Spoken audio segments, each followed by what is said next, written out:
ગુજરાત સરકારની અસરકારક સંરક્ષણ નીતિના પરિણામે ગુજરાતના જંગલો તેમજ દરિયામાં રહેતી વિવિધ પ્રજાતિની સંખ્યાની વસ્તી આશરે 5.65 લાખથી વધુની નોંધાઈ છે.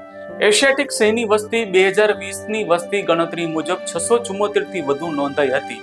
વર્ષ 2020-21માં 123, વર્ષ 2021-22માં 113 અને વર્ષ 2022-23માં 89 સિંહના મોત થયા હતા. 2 વર્ષમાં કુલ 325 સિંહના કુદરતી રીતે જ્યારે 41 સિંહના મૃત્યુ અકુદરતી રીતે થયા હતા. 2023ની વસ્તી ગણતરી મુજબ નીલગાય 2.20 લાખથી વધુ, 2 લાખથી વધુ વાંદરા, 1 લાખથી વધુ સુવર અને ચિતલ તેમજ 2300 જેટલા શિયાળ નોંધાયા હતા. 2200 જેટલા દીપડા, 9000 થી વધુ કાળિયાર, 8000 થી વધુ સાંભર, 6000 જેટલા ચિંકારા, 250 જેટલા વરુ, 1000 થી વધારે ચોશિંગા, 680 જેટલી ડોલ્ફિન મળીને કુલ 5.65 લાખથી વધુ પ્રાણીઓ નોંધાયા છે.